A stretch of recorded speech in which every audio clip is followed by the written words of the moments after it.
अस्सलाम वालेकुम दोस्तों। मेरा नाम साकिब हुसैन है और आप देख रहे हैं नर्सिंग फाइल्स। आज हमारे डिस्कशन का जो टॉपिक है वो है माइक्रोबायोलॉजी इन एवरीडे लाइफ। इस चैप्टर का जो पहला ऑब्जेक्टिव है हमारे पास वो ये है कि सबसे पहले हम इस चैप्टर में डिस्कस करेंगे कि माइक्रो ऑर्गेनिज्म किस तरह से अफेक्ट करते हैं हमारे एनवायरनमेंट यानी एयर, वाटर और फूड को। ऐसे कौन से सेफ्टी मेजर्स हैं जिनको हम लेके कंट्रोल कर सकते हैं वाटर और फूड बोर्न डिजीज़ को। डिफ्रेंशिएट करेंगे कि फूड इन्फेक्शन और फूड पॉइजनिंग में बेसिक फ़र्क है क्या। माइक्रोबियल इकोलॉजी की अगर हम बात करें तो ये स्टडी ऑफ माइक्रो ऑर्गेनिजम्स हैं जिनमें हम ये देखते हैं कि माइक्रो ऑर्गेनिज्म का इंटरेक्शन एक दूसरे के साथ और अपने इन्वायरमेंट के साथ किस तरह है। इन्वायरमेंट बेसिकली दो किस्म का होता है, एक होता है बायोटिक इन्वायरमेंट, एक होता है एबायोटिक इन्वायरमेंट। बायोटिक इन्वायरमेंट में हम ये देखेंगे कि माइक्रोवेल जो है हमारे पास वो किस तरह से लिविंग कंपोनेंट के साथ इंटरेक्ट कर रहे हैं। और एबायोटिक इन्वायरमेंट में हम ये देखेंगे कि माइक्रोबायोम किस तरह से नॉन लिविंग कंपोनेंट के साथ इंटरेक्ट कर रहे हैं। अगर हम इंटरेक्शन की बात करें माइक्रोबियल पॉपुलेशन में तो बेसिकली ये दो किस्म की होती है। सबसे पहले positive interaction, number two negative interactions. अगर हम पॉजिटिव इंटरेक्शन की बात करें तो इसे हम दूसरा नाम देते हैं कॉपरेशन का।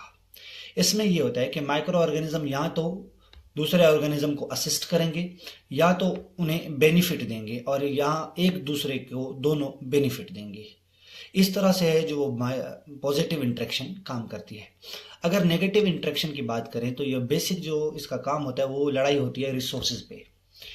दो माइक्रो ऑर्गेनिज्म की कॉलोनीज या दो माइक्रो ऑर्गेनिज्म एक रिसोर्सेज के पीछे compete करते हैं और उसे हासिल करने के लिए या तो एक दूसरे की ग्रोथ को इनहिबिट करते हैं या तो एक दूसरे को किल कर देते हैं और जो रिसोर्सेज होती है उसको हासिल करते हैं ताकि वो सर्वाइवल ऑफ फिटेस्ट की जो थ्योरी है उस पर पूरे उतरें और जो अपनी ज़िंदगी है आगे वाली वो गुजार सकें। अगर ऐसा नहीं करेंगे तो वो जो रिसोर्सेज है वो दूसरे माइक्रोबायोम हासिल कर लेंगे तो इनको जो है वो मरना पड़ेगा। तो इस तरह से जो ये नेगेटिव इंटरेक्शन है जिसमें कंपटीशन हमेशा होता है। अगर हम इन इंटरेक्शन को मज़ीद डिफाइन करें तो इसमें सबसे पहले ये आता है कि न्यूट्रलिज्म इंटरेक्शन क्या होती है माइक्रोबियल पॉपुलेशन में। अब न्यूट्रलिज्म बेसिक शो कर रहा है कि न्यूट्रल यानी कि दरमियान में, ना वो नुकसान पहुंचाएगा ना वो फायदा पहुंचाएगा। तो न्यूट्रलिज्म हमारे पास है लेक ऑफ इंटरेक्शन। इसमें माइक्रोबियल की दो पॉपुलेशन जो होती हैं उनमें कोई इंटरेक्शन नहीं होता। ऐसी कौन सी सूरतें होती हैं जिसमें माइक्रोबायोम का एक दूसरे के साथ इंटरेक्शन नहीं होता, या तो वो ना तो खुद को नुकसान, वो एक दूसरे को नुकसान देते हैं ना एक दूसरे को फायदा। तो सबसे पहला जो एक सिनेरियो है वो ये है कि इनकी जो है वो डिफरेंट पॉपुलेशन होगी। एक कॉलोनी बैक्टीरिया की होगी, एक फंगस की होगी, या एक कॉलोनी पैरासाइट की होगी, एक बैक्टीरिया की होगी। तो इस तरह की डिफरेंट पॉपुलेशन में जो उनकी नीड्स होती हैं ना, खाने पीने की जो उनको रिसोर्सेज चाहिए वो अलग हो सकती हैं, या उनके जो एनवायरनमेंट में रोल हैं वो अलग हो सकते हैं। तो इसकी जो एग्जाम्पल है वो बेसिक ये है कि एक बेसिलस सबटाइलस ये एक बैक्टीरिया है और एस्परजिलियस नाइगर ये एक फंगस है। दोनों को एग्जिस्ट करते हैं सोइल इकोसिस्टम में विदाउट इन्फ्लुएंसिंग ईच अदर। क्यों क्यों इन्फ्लुएंस नहीं करते? क्योंकि इनकी जो इकोलॉजिकल रोल्स होते हैं, इनके जो रिसोर्सेज खाने के होते हैं वो बिल्कुल अलग होते हैं। तो इस तरह से ये एक दूसरे के साथ इंटरेक्शन नहीं करते। अगर दूसरा सिनेरियो देखेंगे, ऐसे कौन सा सिनेरियो है जिसमें न्यूट्रलिज्म शो करते हैं, तो सबसे पहला इनका होता है ओवरलैपिंग रोल्स में। या तो इनके रोल्स सेम होंगे या तो ये एक दूसरे के रोल्स जो हैं वो ओवरलैप कर रहे होंगे। यानी इनके जो अगर न्यूट्रिशन बनाना इन दोनों का पॉपुलेशन का काम होगा तो इस वजह से ये क्या करेंगे, एक दूसरे के साथ कभी भी इंटरेक्शन नहीं करेंगे, हर कोई अपना अपना काम करेगा। तो इसकी बेसिक डेफिनेशन भी यही है कि microbiomes sharing the same function or role are unlikely to exhibit neutralism. तो इस तरह से न्यूट्रलिज्म अपना काम करती है। अब तीसरा ऐसा कौन सा सिनेरियो है जिसमें न्यूट्रलिज्म जो है वो शो होती है? तो इसमें आता है distinct characteristics and nutritional needs. या तो उनके जो रोल्स होंगे या जो उनकी इंट्रैक्शन होगी, कैरेक्टरिस्टिक्स होंगे वो अलग होंगे और उनकी जो न्यूट्रिशनल नीड्स हैं वो भी अलग होंगी। मिसाल के तौर पे हम लोग ले लेते हैं कि एक बैक्टीरिया है, उसको नीड मतलब ज़िंदगी गुजारने के लिए, जो उसको सर्वाइव करने के लिए कार्बोहाइड्रेट चाहिए। और एक दूसरा बैक्टीरिया है जो उसको चाहिए क्या नाम है इसको फंगस चाहिए या उसको जो है वो लिपिड्स चाहिए। तो इन दोनों की जो नीड्स थी वो बिल्कुल ही अलग थी।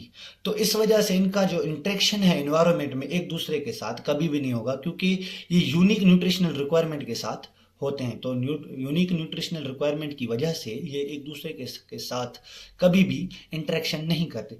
इसकी बेसिक एग्जाम्पल ले लेते हैं, जैसे साइनोबैक्टीरिया और sulphur reducing bacteria fresh water में मौजूद होते हैं। दोनों इंडिपेंडेंटली अपनी जिंदगी गुजारते हैं, क्योंकि इनकी एनर्जी सोर्सेज अलग होती हैं और इनकी इन्वायरमेंटल नीड्स भी अलग होती हैं, जिसकी वजह से ये कभी भी इंटरेक्शन नहीं करते। न्यूट्रलिज्म बेसिकली सबसे ज़्यादा जो पाई जाती है वो मेरीन हैबिटेट्स के जो माइक्रो ऑर्गेनिजम्स हैं उनमें न्यूट्रलिज्म देखी जाती है। अगर हम एक दूसरी टाइप है इंटरेक्शन की, जिसे हम कहते हैं कॉमन सेलिज्म। अब कॉमन सेलिज्म एक ऐसा रिलेशनशिप है जिसमें एक पॉपुलेशन फायदा उठाएगी दूसरे को बगैर नुकसान पहुंचाए, उससे फायदा भी उठा रही है दूसरे होस्ट से और उसे नुकसान भी नहीं दे रही। तो इस तरह की जो रिलेशनशिप होगा, इंटरेक्शन होगी माइक्रोबियल पॉपुलेशन की, इसे हम कहेंगे कॉमन सेलिज्म। कौन कौन सी ऐसी सिनेरियोज हैं जिनमें कॉमन सेलिज्म हमेशा देखी जाती है? सबसे पहले अगर हम बात करें तो इंसान की स्किन के ऊपर जो माइक्रो ऑर्गेनिज्म जिन्हें हम नॉर्मल फ्लोरा कहते हैं, वो जो रहते हैं उन्हें हम कहते हैं कॉमन सेलिज्म। अब वो क्या करते हैं, हमारी स्किन से न्यूट्रिशन हासिल करते हैं लेकिन हमें कोई भी नुकसान नहीं पहुंचाते, ना ही हमें कोई फायदा पहुंचाते हैं। तो इस तरह की इंटरेक्शन को हम कहेंगे कॉमन सेलिज्म। दूसरा सिनेरियो, न्यूट्रल टू होस्ट। ये ना तो होस्ट को जो है वो नुकसान पहुंचाते हैं, ना ही होस्ट को जो है वो फायदा देते हैं। तो ये भी हमारे पास कॉमन सेलिज्म में आएगा, लेकिन उनसे खुद फायदा हमेशा हासिल करते हैं। अब अगर तीसरे सिनेरियो को डिस्कस करें तो nutritional benefits to the organism. अब ये क्या करेंगे कि माइक्रोब्स अपनी जो न्यूट्रिशनल नीड्स होंगी ना वो उस होस्ट से हमेशा हासिल करेंगे, but without affecting the host. Host को कभी भी अफेक्ट नहीं करते। तो कॉमन सेलिज्म कौन करवाता है, इसकी बेसिक एग्जाम्पल क्या है? तो इसकी बेसिक एग्जाम्पल है कॉर्निबैक्टीरियम स्पीशीज। ये स्पीशीज जो है वो कॉमन सेलिज्म की इंटरेक्शन जो है वो शो करती हैं। अगर हम एक तीसरी टाइप जो है वो इंटरेक्शन की बात करें तो उसे हम कहते हैं म्यूचुअलिज्म, और म्यूचुअलिज्म का दूसरा नाम आता है सिम्बायोसिस। अब सिम्बायोसिस में ये होता है कि दोनों जो बोथ पार्टनर्स होते हैं, होस्ट भी और इन्वेडर भी, दोनों जो हैं वो उस इंटरेक्शन से फायदा हासिल करते हैं। इसमें क्या होता है कि इनका म्यूचुअल बेनिफिट होता है। अगर इनको म्यूचुअलिज्म शो करनी है तो इनको क्या होगा कि ये क्लोज फिजिकल प्रोक्सिमिटी में इनको रहना होगा, यानी एक दूसरे के साथ जो है वो नज़दीक में रहना होगा, क्योंकि ताकि ये बेनिफिट्स को एक्सचेंज कर सके। इसकी बेसिक एग्जाम्पल क्या है? इसकी बेसिक एग्जाम्पल है जीआई ट्रैक्ट में मौजूद दो बैक्टीरियाज, स्ट्रेप्टोकोकस फैसिलिस और इकोलाई। ये दोनों काम करते हैं। इसमें क्या होता है कि स्ट्रेप्टोकोकस फैसिलिस क्या करता है, आर्जिनिन को कन्वर्ट करता है ऑर्थनीन में। अब ये ऑर्थनीन कंज्यूम करेगा इकोलाई। अब इकोलाई क्या करेगा, इसे कंज्यूम करने के बाद इस ऑर्थनीन से प्रोड्यूस करेगा प्यूट्रीसाइन। अब ये प्यूट्रीसाइन क्या है कि ये एक कंपाउंड है जिसको स्ट्रेप्टोकोकस फैसिलिस और हमारे पास इकोलाई दोनों कंज्यूम करेंगे और दोनों इससे जो है वो बेनिफिट हासिल करेंगे। तो इस तरह की अगर जो इंटरेक्शन होगी इसे हम कहेंगे म्यूचुअलिज्म।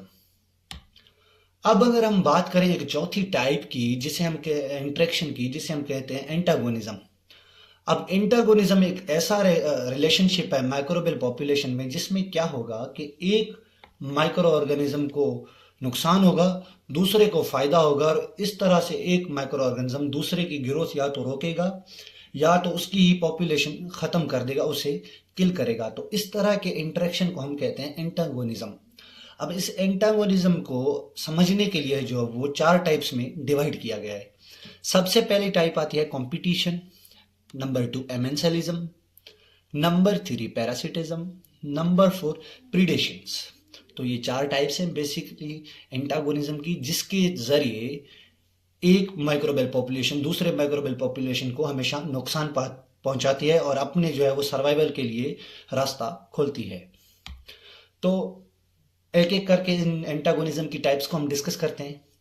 कंपटीशन में क्या होता है कि एक स्पेस को लेके या एक न्यूट्रिशन के लेके दो माइक्रोबायोम के दरमियान एक कंपटीशन वजूद में आता है, क्योंकि वो जो न्यूट्रिशन या स्पेस होगी वो हमेशा लिमिटेड होगी, जिसकी वजह से एक माइक्रोबायोम को या तो उसकी जो न्यूट्रिशन या तो उसकी जो पॉपुलेशन है वो ग्रोथ उसकी रोकनी पड़ेगी, या तो उसे किल होना होगा। तो एक माइक्रोबायोम जो दूसरे माइक्रोबायोम की या तो पॉपुलेशन ग्रोथ को रोकेगा या तो उसकी पॉपुलेशन को किल करेगा। अब एमेंसेलिज्म में ये होता है कि एमेंसेलिज्म में एक माइक्रोबायोम अपने अंदर से प्रोड्यूस करता है एक टॉक्सिन को। वो टॉक्सिन क्या करती है, जो दूसरे माइक्रोबायोम होते हैं उनकी जो ग्रोथ होती है ना, उसे जाके रोकती है। जब उनकी ग्रोथ रुकेगी, उनकी रिप्रोडक्शन नहीं होगी, तो बेसिकली ये इंडिकेट करती है कि उस माइक्रोबायोम की जो लाइफ है या उनकी जो कॉलोनीज हैं वो जल्द ही खत्म होने वाली हैं, और जो न्यूट्रिशनल या स्पेस सोर्स होगी उसको दूसरे माइक्रोबायोम जो है वो अपने जो है वो यूजेज में लाएंगे और उससे एनर्जी प्रोड्यूस करके खुद का सर्वाइवल करेंगे। इसकी एक बेहतर एग्जांपल है एसिटोबैक्टर की।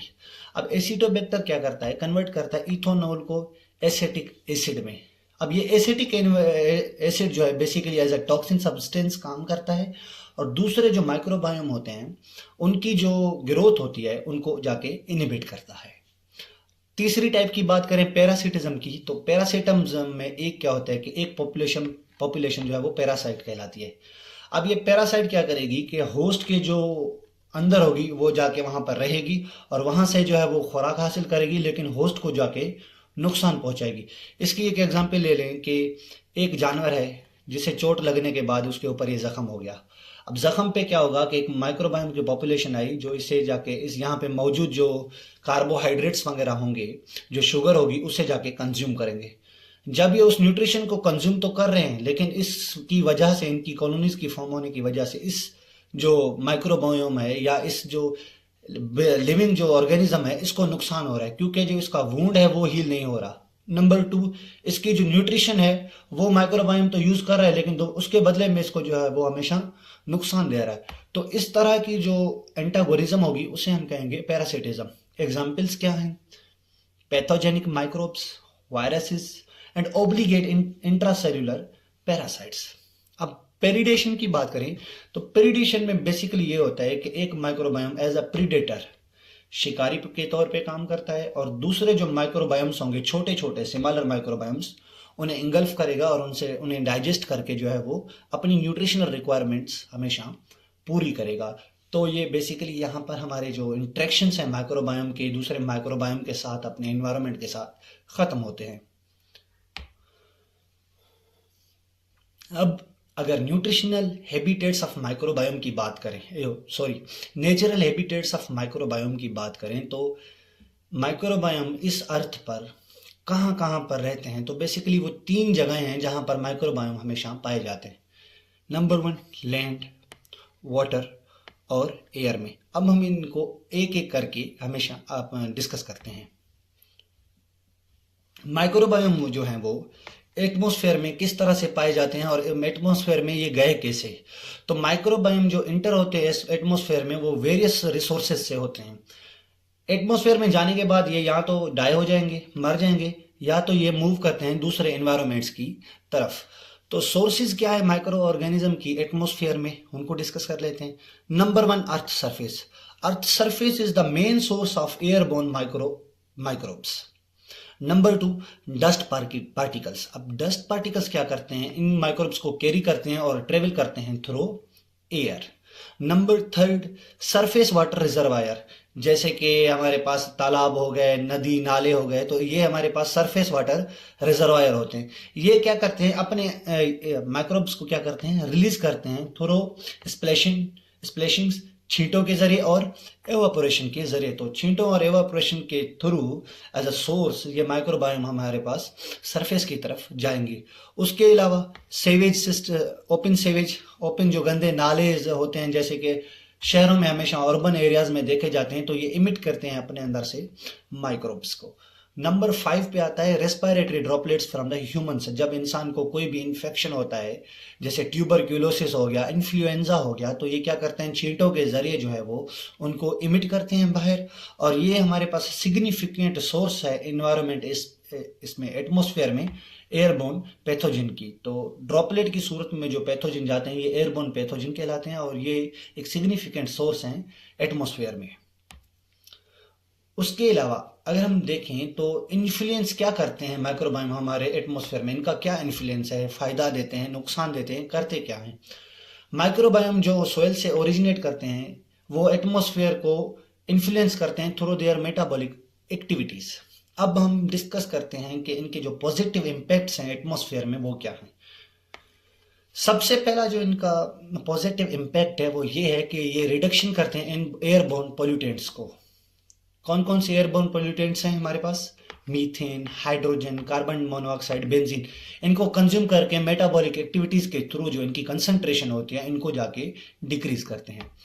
उसके अलावा ये मदद देते हैं reduction in green house gases. जो ग्रीन हाउस गैसेस होती हैं जो रिएक्टिव होती हैं सबसे ज्यादा, ये क्या करते हैं उन्हें भी मेटाबॉलिक एक्टिविटीज के थ्रू जो है वो कम करते हैं, उनकी जो कंसंट्रेशन होती है वो हमेशा लो करते हैं। कौन कौन सी ऐसी गैसेस हैं जिन्हें हम ग्रीन हाउस गैसेस कहते हैं?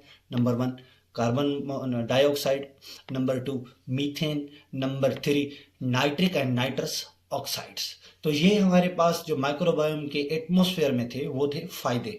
अब इसके नुकसानात क्या हैं? तो नुकसानात ये हैं कि पैथोजन माइक्रोबायोम जो एयर में मौजूद होते हैं ये हमेशा एयरबोर्न और ड्रॉपलेट इन्फेक्शंस कॉज करवाते हैं इंसानों को।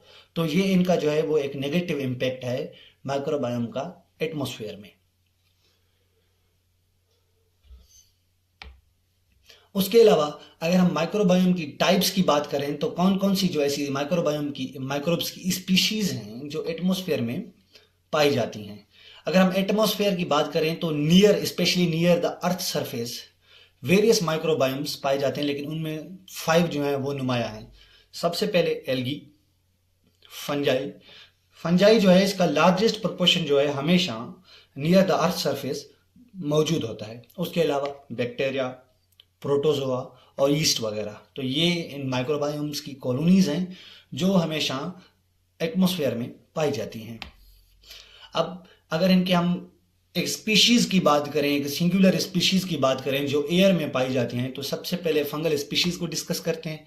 तो सबसे पहले जो स्पीशीज है उसे हम कहते हैं क्लेडोस्पोरियम, अल्टरनेरिया, पेंसिलियम, स्टेमफाइलम। तो ये फंगल स्पीशीज हैं। बैक्टीरियल स्पीशीज की अगर बात कर लें तो micrococcus, staphylococcus, Pseudomonas, gram positive bacilli and cocci, gram negative bacilli and spore forming bacilli. तो आपसे एमसीक्यूज में भी ये क्वेश्चंस में भी पूछा जा सकता है, एमसीक्यूज देख के भी आपसे ये पूछ सकते हैं कि फंगल स्पीशीज कौन सी है जो एटमॉस्फेयर में पाई जाती है। तो इस तरह के भी क्वेश्चंस आपकी तरफ आ सकते हैं। अगर हम माइक्रोबायोम की बात करें जो वाटर में मौजूद होते हैं, अब माइक्रोबायोम फ्रेश वाटर में भी पाए जाते हैं और मेरीन वाटर सिस्टम्स में भी पाए जाते हैं। तो लेक्स आ गए, इसमें रिवर्स आ गए, सीज आ गए, सेवेज आ गया और ड्रिंकिंग वाटर आ गया। तो इनमें भी हमारे पास माइक्रोब्स की जो कॉलोनीज होती हैं वो मौजूद होती हैं। अब हम अगर बात करें एक फैक्टर की जो हमारे पास इन्फ्लुएंस करता है माइक्रोबियल ग्रोथ को, वो है न्यूट्रिशन। जहां पर भी न्यूट्रिशन ज्यादा होगी, मोर न्यूट्रिशन एरिया होगा, वहां पर माइक्रोबायोम की जो कंसंट्रेशन होगी वो हमेशा हाई होगी और माइक्रोबियल ग्रोथ को जो है वो बढ़ने में मदद देगी।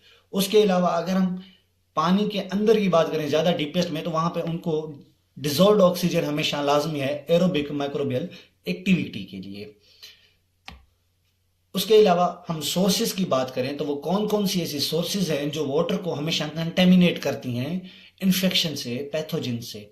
तो जैसे ही पानी बारिश के थ्रू हमारे पास जमीन पे आके गिरेगा तो जो एयर मौजूद होगी यहाँ पे वो उसको क्या करेगी, पहले कंटेमिनेट करेगी। जैसे ही सबसे पहले यहाँ से कंटेमिनेट हुआ, अब जमीन पे आके वो पानी गिरा। जैसे ही वो जमीन पे गिरा तो सॉइल में मौजूद माइक्रोबायोम उसके साथ इंटरेक्ट में आएंगे। डेड प्लांट्स जो होंगे वो भी उनमें जो पैथोजेंस होंगे वो भी उनके इस पानी के साथ इंटरेक्ट में आएंगे। डेड एनिमल्स वगैरह होंगे तो वो भी इसके साथ इंटरेक्ट में आएंगे। और ये जैसे ही बह के हमारे पास नदी नालों वगैरह और समंदर में जाते हैं तो वहां पे जो इकोसिस्टम होता है उसको जाके अफेक्ट करते हैं। अगर हम ह्यूमन और एनिमल्स की कंट्रीब्यूशन करें देखें तो ये डायरेक्ट कैसे जो है वो पानी को कंटेमिनेट कर रहे हैं। सबसे पहले एक्सक्रीटा, जो फुजला वगैरह होता है इंसानों का और एनिमल्स का, उसमें मौजूद पैथोजेंस या उसको कंज्यूम करने के लिए जो पैथोजन आएंगे वो उसको जाके कंटेमिनेट करेंगे वाटर को।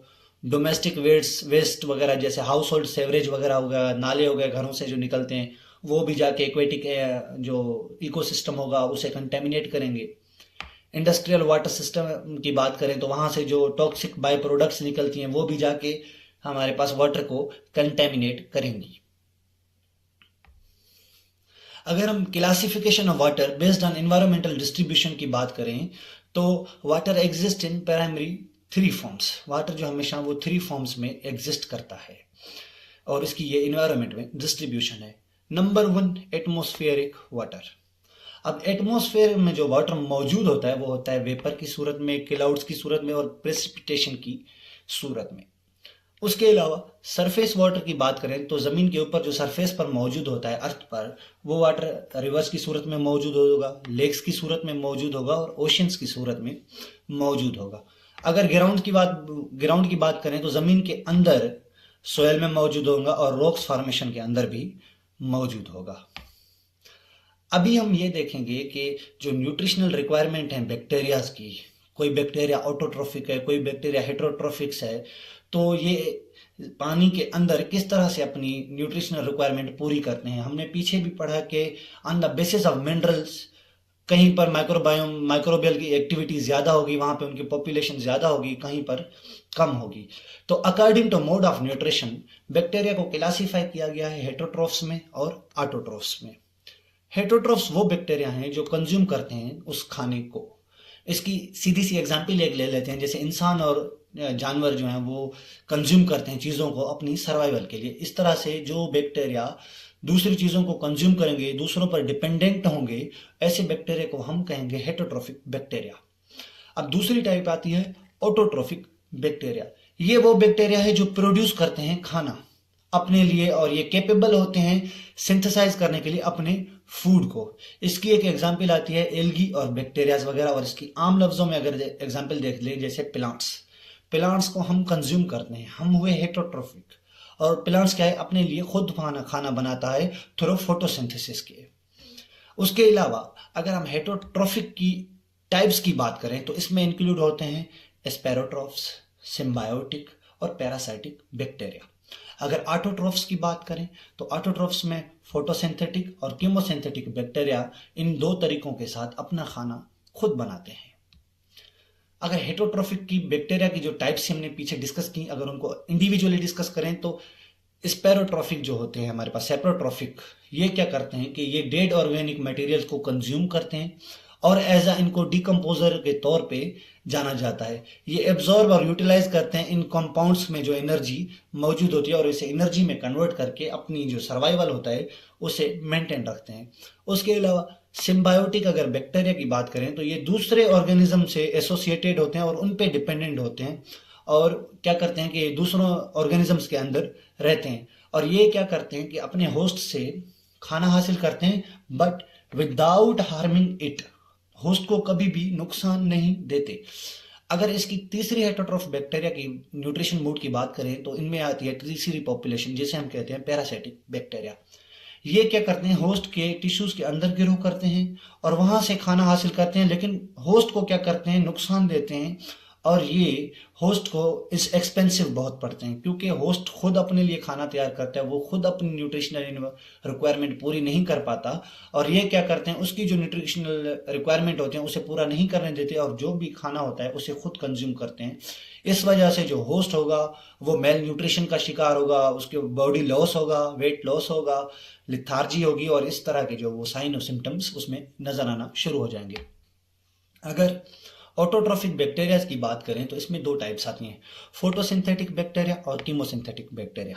अब जो फोटोसिंथेटिक बैक्टीरिया होते हैं इससे क्लोरोफिल की ही तरह एक बैक्टीरिया क्लोरोफिल इनकी बॉडी के अंदर मौजूद होता है। ये क्या करता है, हाइड्रोजन सल्फाइड गैस को जो है वो यूटिलाइज करता है इंस्टीड ऑफ वाटर और लिबरेट करता है सल्फर इंस्टीड ऑफ ऑक्सीजन। तो इस तरह से जो ये है अपनी न्यूट्रिशनल रिक्वायरमेंट को पूरा करता है। कीमोसिंथेटिक बैक्टीरिया की बात करें तो ये क्या करते हैं, ये क्या करते हैं, इनऑर्गेनिक जो मॉलिक्यूल्स होते हैं उन्हें as a source of energy consume करते हैं और उन्हें कन्वर्ट करते हैं ऑर्गेनिक सब्सटेंसेस में, जैसे टी नोवेलस हो गया, और इसे जाके कंज्यूम करेंगे और अपनी जो न्यूट्रिशनल रिक्वायरमेंट्स होंगी पूरी करेंगे। अब माइक्रोबायोलॉजिकल कंपोजिशन ऑफ वाटर की बात करें तो अब हम देखेंगे कि on the basis of nutrition कौन सी ऐसी वाटर जो वाटर की क्वांटिटी है जिसमें ज़्यादा हमारे पास बैक्टीरियाज पाए जाते हैं और कहाँ पर कम पाए जाते हैं, और किस तरह से वो जो है वो अपनी कॉलोनीज हैं वो फॉर्म करके रखे हुए हैं। तो सबसे पहले डिस्कस कर रहे हैं हम अनपॉल्यूटेड वाटर। जब अनपॉल्यूटेड वाटर है तो इसमें लो ऑर्गेनिक न्यूट्रिएंट्स होंगे, और जब लो ऑर्गेनिक न्यूट्रिएंट्स होंगे तो इसमें जो बैक्टीरिया डोमिनेंट होंगे वो ऑटोट्रॉफिक बैक्टीरिया होंगे। क्योंकि यहाँ पर न्यूट्रिशन कम है तो उनको अपना खाना खुद बनाना होगा, ऐसी कॉलोनीज मौजूद होंगी, तो उन कॉलोनीज को हम कहते हैं ऑटोट्रॉफिक बैक्टीरिया। और कुछ बैक्टीरियाज की स्पीशीज ये क्या करते हैं, ऑटोट्रॉफिक जो मैकेनिज्म होता है उसके थ्रू अपना खाना बनाती हैं। और जो लो न्यूट्रिशन होती है, ऑर्गेनिक न्यूट्रिशन, ये फेवर करती है इन बैक्टीरियाज की कॉलोनीज को फॉर्म करने में। अगर अब हम बात करें पॉल्यूटेड वाटर की, जब पॉल्यूटेड वाटर है तो यानी कि ये रिच इन ऑर्गेनिक मैटर होगा, ये सपोर्ट करेगा हेटरोट्रोफिक माइक्रोब्स को, क्योंकि इनको दूसरों पर सपोर्ट करना है और ये दूसरों पर डिपेंडेंट होते हैं। एग्जाम्पल क्या है इसकी, photogenic pathogenic organisms inter via sewerage contamination. कौन कौन सी स्पीशीज आ जाती हैं, इकोलाई आ जाता है, स्ट्रेप्टोकोकस फैसिलस आ जाता है, क्लोस्ट्रिडियम परफेंजेंस आ जाते हैं। तो ये स्पीशीज जो है हमारे पास पॉल्यूटेड वाटर में मौजूद होती हैं, और ये एज अ न्यूट्रिशन के तौर पे मोड ऑफ न्यूट्रिशन इनका होता है हेटरोट्रोफिक, जिनके थ्रू ये दूसरों पर डिपेंड करती हैं और उन्हीं से ही खाना कंज्यूम करती हैं। सी वाटर की अगर बात करें तो ऐसे ऑर्गेनिज्म जिसमें विब्रो एसेनिटोबैक्टर आ गया, सुडोमोनास आ गया, स्टेफाइलोकोकस आ गया, तो ये बैक्टीरिया क्या करते हैं, हाई सैलिनिटी वाटर को सपोर्ट करते हैं और वहां पे अपनी कॉलोनीज फॉर्म करते हैं। तो ऐसे बैक्टीरिया को हम कहते हैं हेलोफिलिक ऑर्गेनिजम्स। अब हेलो का मतलब होता है साल्ट, फिलिक का मतलब होता है लवर। वो ऑर्गेनिज्म जो साल्ट को पसंद करते हैं, तो वही सीधी सी बात है सी वाटर में मौजूद होंगे, और उनकी कॉलोनीज भी हमने डिस्कस कर ली। तो ये कॉलोनीज जो होती हैं हमेशा वो सी वाटर में पाई जाती हैं बैक्टीरियाज की। अब अगर हम देखें कि वो कौन कौन से ऐसे पैथोजेंस हैं जो फूड बॉर्न इलनेसेस हमेशा कॉज करवाते हैं। सबसे पहले आ जाते हैं bacteria, viruses, protozoa, toxins, chemicals. तो ये बेसिक 5 टाइप्स हैं जो हमेशा फूड बॉर्न इलनेसेस कॉज करवाती हैं। अब इसे हम देखें, अहम जो हैं Clostridium botulism, Clostridium perfringens, Listeria monocytogenes, Staphylococcus aureus, Vibrio, cholera. Viruses की बात करें तो हेपेटाइटिस ए और हेपेटाइटिस बी ज़्यादातर हमारे पास वाटर में मौजूद होते हैं, कंटेमिनेटेड वाटर में, और ये जाके हेपेटोमेगली वगैरह और हेपेटाइटिस वगैरह कॉज करवाते हैं। रोटा वायरस आ गया, पोलियो वायरस आ गया, और नोरो वायरस, ये भी फूड बॉर्न इलनेसेस के थ्रू यानी कि कंटेमिनेशन के थ्रू ही जाते हैं। प्रोटोजोआ की बात करें तो एंट अमीबा हिस्टोलिका आ गया, ग्रेडिया लेम्बिया आ गया जो गार्डियासिस की डिजीज कॉज करवाएगा, टॉक्सोप्लाज्म गोंडी आ गया। टॉक्सिन्स की बात करें तो माइकोटॉक्सिन्स आ गए, मशरूम टॉक्सिन्स आ गए, प्लांट टॉक्सिन आ गए, उसके अलावा अल्कोइड्स आ गए। केमिकल्स की बात करें तो जिसमें फ्लोराइड आ जाता है, ज़्यादातर नाइट्रेट्स आ जाते हैं, उसके अलावा पीसीपी पॉलीक्लोरिनेटेड बाइफिनाइल्स आ जाते हैं। ये बॉटल्स जो आम प्लास्टिक्स की लेते हैं उसमें इनके छोटे छोटे किस बोतल में माइक्रो प्लास्टिक्स हैं वो मौजूद होते हैं।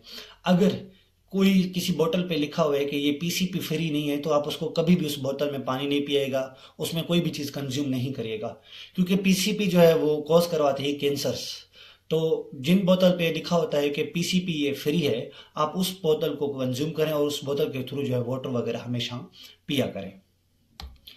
अब अगर हम देखेंगे ऐसे कौन से मेजर्स हैं जिनको लेके हम माइक्रोब्स को वाटर में कंट्रोल कर सकते हैं ताकि डिजीज ना फैले।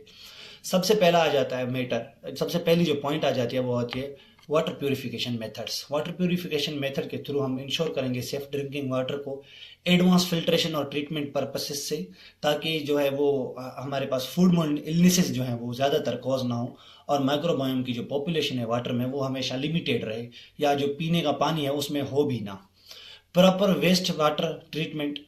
अब अगर कोई वेस्ट वाटर आ रहा है पूरे शहर से नालों में होके एक तालाब में आ रहा है जिसको हम ट्रीट करके दोबारा उस पानी को जो है वो दोबारा सप्लाई किया जाता है उन्हीं कॉलोनीज और फैक्ट्रीज वगैरह में, तब ऐसे वाटर को जो है वो प्रॉपर ट्रीट किया जाए before disposal to minimise contamination.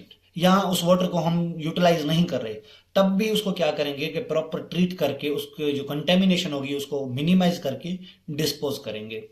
अब अगर देखेंगे कि माइक्रोबायोलॉजिकल एनालिसिस प्रोसीजर के थ्रू, अब कोई भी वाटर अगर पानी जा रहा है हमारे पास सप्लाई के लिए, तो जैसे बड़े बड़े शहरों में होता है कि एक वाटर बोर्ड मैनेजमेंट होता है पूरा, जो वाटर को कंट्रोल करता है और पूरे शहर में सप्लाई करवाता है।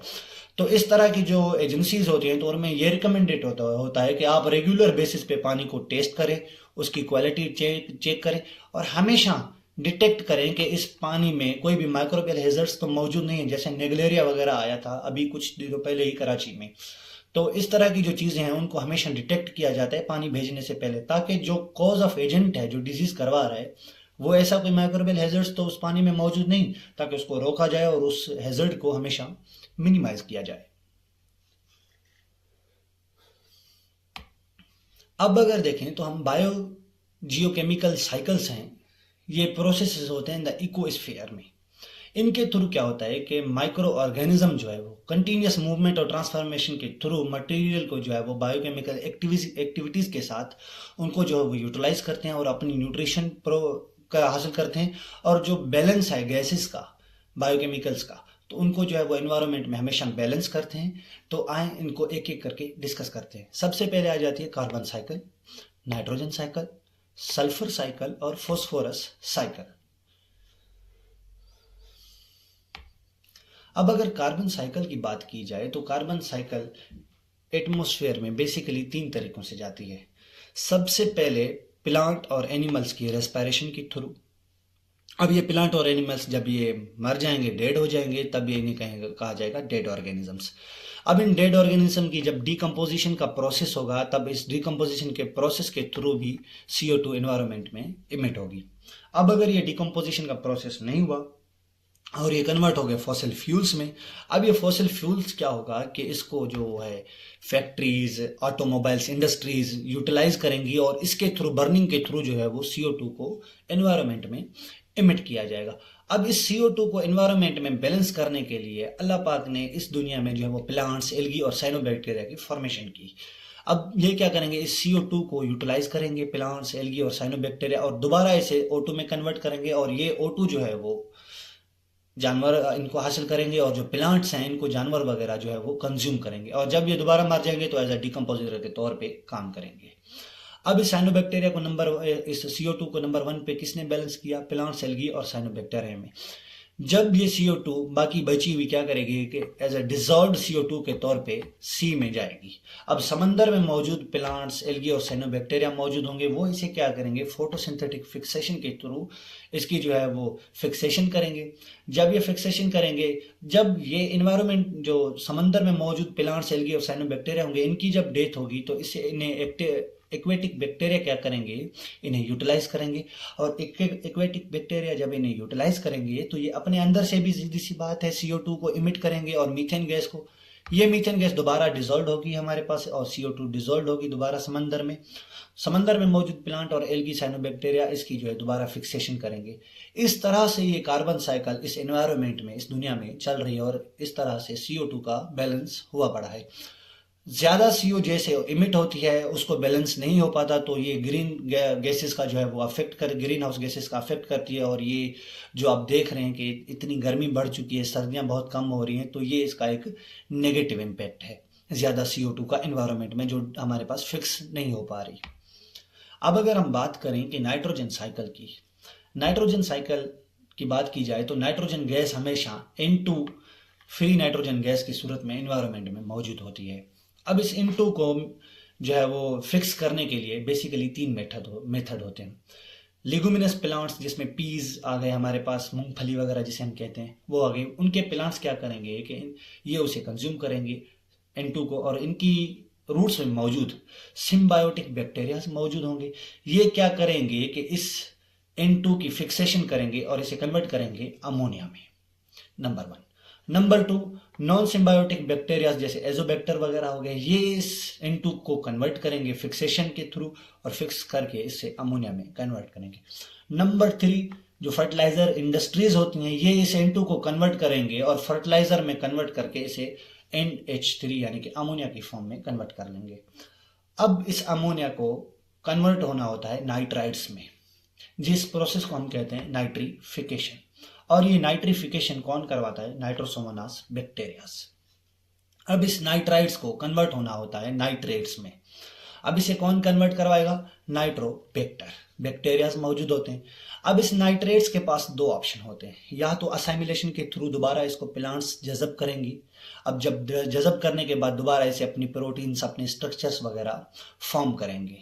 सही है। अब जब ये स्ट्रक्चर्स वगैरह फॉर्म हो गए, अगर ये डिकम्पोज हो गए, मर गए, तब क्या होगा कि इनका क्या होगा कि एरोबिक और एनारोबिक बैक्टीरिया क्या करेंगे? अमोनिफिकेशन के थ्रू इन मरे हुए जो ऑर्गेनिजम्स हैं, इनकी जो प्रोटीन्स होगी उन्हें कन्वर्ट करेंगे हमारे पास अमोनिया में थ्रू अमोनिफिकेशन। कौन कौन से बैक्टीरिया? एरोबिक और एनारोबिक बैक्टीरिया अब इस अमोनिया में कन्वर्ट करेंगे। अब ये अमोनिया दोबारा इसी साइकिल में आएगी। अब इस नाइट्रेट्स के पास दोबारा दूसरा ऑप्शन होता है नाइट्रिफिकेशन, डीनाइट्रिफिकेशन का। अब ये डीनाइट्रिफिकेशन के थ्रू दोबारा नाइट्रेट्स में कन्वर्ट होगी। अब ये नाइट्राइट्स जो है वो दोबारा नाइट्रस ऑक्साइड में कन्वर्ट होगा और नाइट्रस ऑक्साइड दोबारा कन्वर्ट होगा इनटू फ्री फॉर्म में, जो एनवायरनमेंट में हमेशा मौजूद होती है। डीनाइट्रिफिकेशन का प्रोसेस कौन करवाएगा? डीनाइट्रीफाइंग बैक्टीरिया, जैसे सोडोमोनास हो गए। तो ये हमारे पास रही नाइट्रोजन साइकिल। नाइट्रोजन का एनवायरनमेंट में इस तरह से बैलेंस होता है, इस तरह से जो है वो जानवर इनको यूटिलाइज करते हैं और इस तरह से ये सारी चीजें होती रहती हैं। अब अगर हम बात करें सल्फर साइकिल की, तो सल्फर हमेशा मौजूद होता है हाइड्रोजन सल्फाइड की H2S की फॉर्म में एटमॉस्फेयर में। अब देखा जाए तो सल्फर की जो सोर्सेज हैं एनवायरनमेंट में, सल्फर किस तरह से आ रहा है, तो सल्फर हमारे पास हमेशा बर्निंग की सूरत में आएगा। किस फॉर्म में? सल्फर डाइऑक्साइड की फॉर्म में। ये हाईली अनस्टेबल होती है फॉर्म। इस फॉर्म को जल्दी कन्वर्ट होना होता है हमारे पास सल्फ्यूरस एसिड में। अब सल्फ्यूरस एसिड क्लाउड्स में रिएक्शन करके बारिश की सूरत में आएगा, जमीन पर जाके गिरेगा। इस जमीन में मौजूद हमारे पास जो SH सल्फीहाइड्रल ग्रुप ऑफ प्रोटीन्स मौजूद होती हैं, ये इस सल्फ्यूरस एसिड को दो तरह से फिक्स करती हैं या यूटिलाइज करती हैं। नंबर 1, माइक्रोबियल डिग्रेडेशन के थ्रू। अब माइक्रोबियल डिग्रेडेशन में ये होगा कि इसे दोबारा कन्वर्ट करेंगे हाइड्रोजन सल्फाइड में। अब हाइड्रोजन सल्फाइड, या इसके पास दो ऑप्शन होंगे, या तो इसकी इमिशन होगी इन्वायरमेंट यानी कि एटमॉस्फेयर में एज अ हाइड्रोजन सल्फाइड, या इस हाइड्रोजन सल्फाइड के पास दूसरा ऑप्शन होगा कि जमीन में मौजूद पर्पल एंड ग्रीन बैक्टीरिया, इनका नाम है, ये इसे कन्वर्ट करेंगे सल्फर नॉट में, और सल्फर नॉट हमारे पास कन्वर्ट होगा सल्फेट में थ्रू एसिडी थायोबैसिलस बैक्टीरिया की मदद से। अब ये सल्फेट क्या करेंगे? इसको जो प्लांट्स होंगे वो अपटेक करेंगे, कंज्यूम करेंगे और जो है वो अपने प्रोटीन स्ट्रक्चर्स वगैरह फॉर्म करेंगे। अब दोबारा इस H2S के पास दोबारा दूसरा ऑप्शन क्या होता है? Microbial oxidation. अब माइक्रोबियल ऑक्सीडेशन के थ्रू ये दोबारा कन्वर्ट होंगे सल्फेट में, और इसी सल्फेट को एनवायरनमेंट में मौजूद प्लांट्स हमारे पास उन प्लांट्स को एनिमल खाएंगे। तो इस तरह से जो है ये सल्फर साइकिल होती रहती है। सल्फर कंटेनिंग अमीनो एसिड कौन से हैं उसको कमेंट बॉक्स में लिख दीजिएगा। एक तो मैं आपको बता देता हूँ, मिथोनिन, और दूसरे का नाम जो है वो आप हमेशा इस कमेंट बॉक्स में लिख दीजिएगा कौन है। बेसिकली दो होते हैं। अब अगर हम डिफरेंस देखें कि फूड पॉइजनिंग और फूड इन्फेक्शन में बेसिक डिफरेंस है क्या। फूड इन्फेक्शन जो हमेशा होता है ना, वो होता है जब बैक्टीरिया खुद उस ऑर्गेनिज्म को इन्वेड करे और वहां पर जाके मल्टीप्लाई करे। अब अगर हम ह्यूमंस की बात करें तो ह्यूमंस में क्या होगा कि बैक्टीरिया, वायरल और पैरासाइट खुद जाएंगे, इंसान उनको इंजेस्ट करेगा और उनकी इंटेस्टाइन में जाके इन्वेट करेंगे और मल्टीप्लाई करेंगे। इनका इंक्यूबेशन पीरियड जो होता है, वो टाइम होता है, वो घंटों से लेके दिनों तक भी चलता है। अब अगर हम फूड पॉइजनिंग की बात करें, अब फूड पॉइजनिंग या इंटॉक्सिकेशन की बात करें, तो ये क्या होता है कि इसमें बैक्टीरियाज, वायरल, पैरासाइट खुद कभी भी बॉडी को इन्वेड नहीं करते इंसान की को। इनमें क्या होता है कि हम इन बैक्टीरियाज, वायरल और पैरासाइट्स के जो टॉक्सिन्स होते हैं ना, उन्हें कंज्यूम कर लेते हैं। जब उन्हें कंज्यूम कर लेते हैं तो इनका जो इंक्यूबेशन पीरियड होता है ये मिनट से लेके हावर तक होता है। साइन और सिम्टम्स इनके क्या हैं? साइन और सिम्टम्स डायरिया, नोजिया, वोमिटिंग। हमारे पास फूड पॉइजनिंग के साइन और सिम्टम्स क्या हैं? वोमिटिंग, नोजिया, उसके अलावा रेस्पिरेटरी फेलियर आ गया, उसके अलावा नमनेस आ गई, सेंसरी मोटर और डिसफंक्शंस वगैरह, ये सारी चीज़ें इसके साइन और सिम्टम्स हैं। ट्रांसमिशन अहम है, इसको याद करेगा, और इनके जो मोड ऑफ एक्शन है उनको याद करेगा। अब ट्रांसमिशन में ये होता है कि फूड इन्फेक्शन जिसमें बैक्टीरिया ने खुद इन्वेड किया बॉडी को, ये स्प्रेड होता है एक इंसान से दूसरे इंसान में। लेकिन जो टॉक्सिन्स इंसान ने कंज्यूम की और उसकी वजह से उसको जो है वो फूड पॉइजनिंग हुई। अब ये क्या है कि ये कम्युनिकेबल नहीं है, फूड पॉइजनिंग कभी भी कम्युनिकेबल नहीं होती। फैक्टर्स क्या हैं? अगर फूड इन्फेक्शन की बात करें तो उसके फूड इन्फेक्शन के फैक्टर्स हैं हमारे पास इनएडिक्वेट जो है वो कुकिंग, क्रॉस कंटेमिनेशन हो गई या पुअर पर्सनल हाइजीन हो गई। अगर हम फूड पॉइजनिंग के इन्फेक्शन इसकी बात करें, फैक्टर्स की बात करें, तो इनएडिक्वेट कुकिंग हो गई, इनप्रॉपर हैंडलिंग हो गई और टेम्परेचर्स वगैरह हो गए। तो ये सारी चीज़ें हमारे पास फैक्टर्स हैं, ये सारे फैक्टर्स हैं जो फूड पॉइजनिंग में इन्वॉल्व होते हैं और फूड पॉइजनिंग कॉज करवाते हैं। अब अगर हम हर एक बैक्टीरिया जो हमने पीछे पढ़े, एक पूरी सीरीज पढ़ी जिसमें जो bacteria food borne illnesses cause करवा रहे हैं, हम उनके जो मेजर स्पीशीज हैं वो अभी डिस्कस करते हैं। तो सबसे पहले आ जाता है कैम्पाइलोबैक्टर। कैम्पाइलोबैक्टर ये बैक्टीरिया सबसे ज्यादा कॉज करवाता है डायरिया, और ये सेकंड मोस्ट कॉजर है हमारे पास। सही है। इसकी कॉमन सोर्सेज क्या है, किन सोर्सेज के थ्रू जो ये बॉडी में इंजेस्ट होता है और ये जाके हमारे पास फूड इलनेसेस कॉज करवाता है? Number 1, raw and uncooked poultry and other meats, raw milks या अनट्रीटेड वाटर के थ्रू जो ये है बॉडी को इन्वेड करेगा।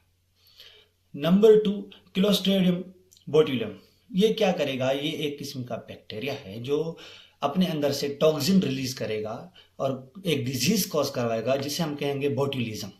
अब ये बोट्यूलिज्म एक लाइफ थ्रेटनिंग इलनेस है। इसमें होता क्या है कि जो मसल्स होते हैं ना ब्रीदिंग के, यानी कि लंग्स वाले मसल्स, वो पैरालाइज हो जाते हैं, जिसकी वजह से एयर फ्लो बॉडी में मेंटेन नहीं होता, ऑक्सीजन बाइंड नहीं होती, जिसकी वजह से इंसान जो है वो कोमा में भी जा सकता है, उसकी डेथ भी हो सकती है। सोर्सेज क्या हैं क्लोस्ट्रिडियम बोट्यूलिनम की? Improperly manage home made canned foods. तो अगर improperly prepared home canned foods होंगे, अगर उसको सही तरीके से प्रिपेयर नहीं किया हो गया तो वो कंटेमिनेटेड हो जाएंगी और क्लोस्ट्रिडियम जो बोट्यूलिज्म की डिजीज है, क्लोस्ट्रिडियम बोट्यूलिनम बैक्टीरिया, वो कॉज करवा सकता है। अब अगर हम ई कोलाई की बात करें तो E coli bacteria is capable of producing deadly toxin. अब ये टॉक्सिन का नाम है हमारे पास शिगा टॉक्सिन। अब ये क्या करेगी कि बॉडी में जाएगी, हम उसको इंजेस्ट करेंगे, खाएंगे, और जब जैसे ही जाएगी तो ये बॉडी में एक डिजीज, फूडबोर्न डिजीजेस कॉज करवाती हैं, जैसे कि हेमोरेजिक कोलाइटिस। अब ये डिजीज जब कॉज होगी तो उसमें सीवियर जो है वो डायरिया वगैरह, वॉमिट और हेडेक वगैरह, ये सारी चीज़ें उसमें इन्वॉल्व होती हैं। इसके कॉमन सोर्सेज क्या हैं? बीफ, पर्टिकुलरली अनकुक्ड और रा हमबर्गर। नंबर 2, रा मिल्क। नंबर 3, अनपेस्चराइज्ड जूसेस, वो जूसेस जिसको पेस्चराइज्ड नहीं किया जाता, या मिल्क्स वगैरह, जैसे रा मिल्क हो गया, कच्चा दूध। तो ये हमारे पास सोर्स ऑफ इन्फेक्शन कहलाती हैं ई कोलाई के लिए। उसके अलावा अगर हम बात करें लिस्टेरिया मोनोसाइटोजेंस की, तो ये कॉज करवाते हैं लिस्टेरियोसिस। ये एक सीरियस डिजीज होती है जो pregnant women's, newborn's, adults with weekend immune systems जो होते हैं उनको जाके अटैक करती है। सोर्स ऑफ इन्फेक्शन क्या है हमारे पास लिस्टेरिया मोनोसाइटोजेन के? सोर्स क्या है? Unpasteurised dairy products including soft cheeses, smoked fish या deli prepared salads, example egg, ham, sea foods. तो ये चीजें हैं जो हैं वो इस लिस्टेरिया मोनोसाइटोजेन की सोर्स ऑफ इन्फेक्शन है। अगर हम बात करें नोरो वायरस की, तो ये लीडिंग वायरल कॉज है डायरिया का दुनिया में, और ये इजिली ट्रांसमिटेड होता है due to poor hygiene practices की वजह से। सोर्स ऑफ इन्फेक्शन क्या है? Any food contaminated by infected individual. वो इंसान जिसको नोरो वायरस हुआ पड़ा है, अगर वो फूड को प्रिपेयर करेगा, जिसकी वजह से फूड क्या होगा? कंटेमिनेट होगा, और वो उसको जो इंसान यूटिलाइज करेगा, खाएगा, उसमें भी नोरो वायरस हो जाता है, जो सेकंड लीडिंग कॉज है डायरिया का पूरी दुनिया में। और ये ट्रांसफर होता है एक इंसान से दूसरे इंसान में, इसके ये ट्रांसमिशन मेथड है। उसके अलावा अगर हम सैल्मोनेला की बात करें तो ये लीडिंग बैक्टीरियल कॉज है डायरिया का, और ये कंट्रीब्यूट करता है फूडबोर्न फैटेलिटीज को, जिसकी वजह से फूडबोर्न डेथ्स होती हैं। कॉमन सोर्स ऑफ इन्फेक्शन क्या है? रॉ और uncooked eggs, undercooked poultry and meat, fresh fruits and vegetables, unpasteurised dairy products, ये सोर्स ऑफ इन्फेक्शन है सैल्मोनेला के, जिनके थ्रू सैल्मोनेला क्या होता है, बॉडी को इन्वेड करता है। अगर हम दूसरे एक डिजीज की बात करें, पैथोजन की बात करें, स्टेफाइलोकोकस ओरियस की। अब स्टेफाइलोकोकस ओरियस क्या है कि ये एक बैक्टीरिया है दैट प्रोड्यूसेस टॉक्सिन, ये अपने अंदर से टॉक्सिन प्रोड्यूस करता है, leading to vomiting shortly after injection. जैसे ही कोई इंसान इस टॉक्सिन को इंजेस्ट करता है तो उसके फौरन ही बाद उसको उल्टियां वगैरह आना शुरू हो जाती हैं। कॉमन सोर्सेज क्या हैं इस इन्फेक्शन की, स्टेफाइलोकोकस ओरियस की? Number 1, cooked foods high in protein. वो फूड्स जो प्रोटीन में हाई हैं और आप क्या कर रहे हैं, उनको रूम टेम्परेचर पे ज्यादा अरसे के लिए रख रहे हैं। जैसे खाना सुबह में पका, वो खाना हाई प्रोटीन है, जिसमें कुक्ड हैम आ गए, सलाद आ गए, बेकरी प्रोडक्ट्स आ गई या डेयरी प्रोडक्ट्स आ गए। आपने क्या किया, उनको लेके रूम में रख दिया फॉर ए एक्सटेंडेड ज्यादा पीरियड की वजह से, जिसमें क्या होगा कि स्टेफाइलोकोकस ओरियस जो है वो उनको इन्वेड इस फूड को करेगा। अब जब इंसान इस फूड को दोबारा यूटिलाइज करेगा तो इसमें हमारे पास क्या होगा कि इस फूड में मौजूद स्टेफाइलोकोकस ओरियस की जो टॉक्सिन्स होगी वो शॉर्टली उस इंसान को वोमिट करवाएंगी आफ्टर इंजेक्शन। तो इस तरह से स्टेफाइलोकोकस ओरियस जो है वो इन्वेड करता है उनकी टॉक्सिन्स बॉडी को, और इस तरह से जो वोमिट वो करवाता है। तो कभी भी खाना अगर हाई प्रोटीन नेचर हो तो उसको ज़्यादा अरसे के लिए ना रखें, अगर रख रहे हैं तो उसको फ्रीज़र वगैरह में ज़रूर रखें, ताकि जो उसमें बैक्टीरियल ग्रोथ है वो इनिबिट हो सके और बैक्टीरिया की उस खाने में ग्रोथ ना हो पाए। उसके अलावा अगर हम बात करें शिगेला की, तो Shigella causes approximately 48,000 cases of diarrhoea annually. 4,48,000 cases होते हैं एनुअली डायरिया के।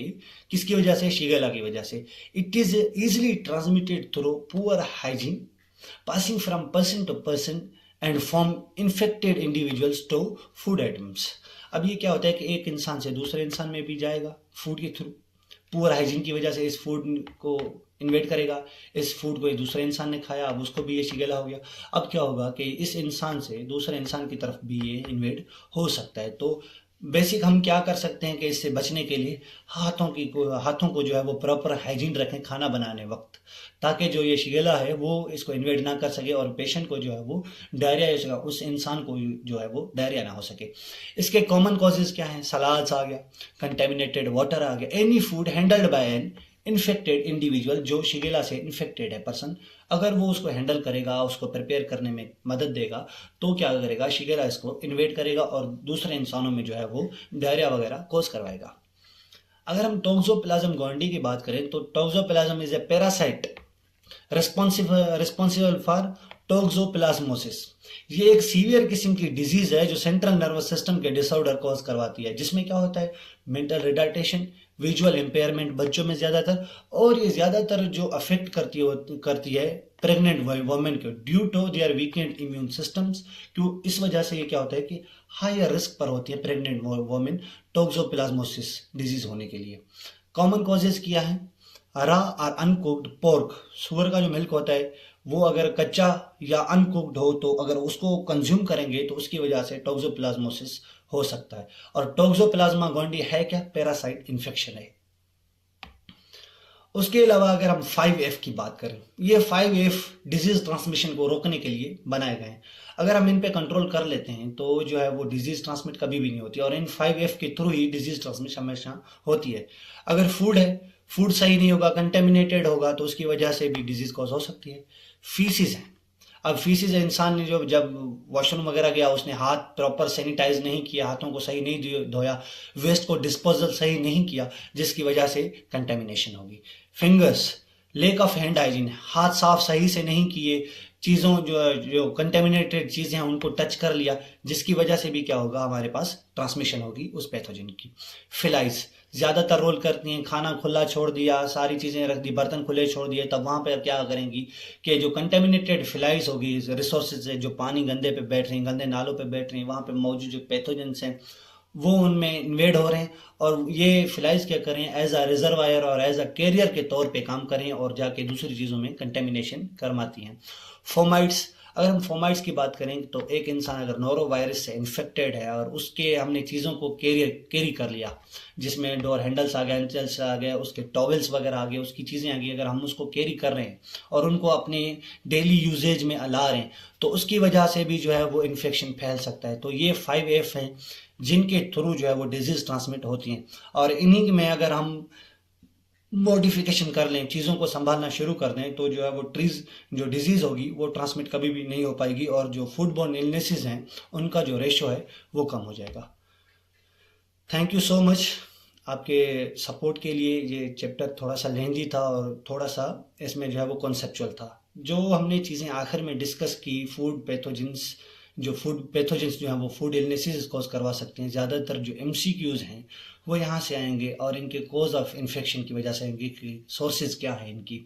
उसके अलावा डिजीज़, टोक्सोप्लाज्मा गोंडी को लाजमी याद रखिएगा, शिगेला को लाजमी याद रखिएगा, या second cause of infection diarrhoea कौन है, इन चीज़ों को याद लाजमी रखिएगा। फूड इन्फेक्शन और फूड पॉइजनिंग में बेसिक फ़र्क क्या है, वाटर ट्रीटमेंट किस तरह से होती है, या हमारे पास बायोजियोकेमिकल्स जो साइकिल्स हैं वो इस एनवायरनमेंट में किस तरह से काम कर रही हैं और किस तरह से जो है वो इसका बैलेंस हो रहा है। उसके अलावा जो हेट्रोट्रोफिक बैक्टीरियाज हैं, इनके मोड ऑफ न्यूट्रिशन, किस तरह से ये न्यूट्रिशन हासिल कर रहे हैं। उसके अलावा माइक्रोब्स की जो इंटरेक्शन है एक दूसरे के साथ, अपने एनवायरनमेंट के साथ, लिविंग और नॉन लिविंग चीज़ों के साथ किस तरह से इंटरेक्शन है, इनकी टाइप्स क्या हैं। तो ये सारी चीज़ें याद रखिएगा। इंशाल्लाह मुझे उम्मीद है कि आपका पेपर अच्छा होगा। इंशाल्लाह हम जो इस माइक्रोबायोलॉजी का एक लास्ट है, फाइनल का टॉपिक, उसको जो है वो इंशाल्लाह अगले दिनों में डिस्कस करेंगे। तब तक के लिए अल्लाह हाफिज़। Thank you so much.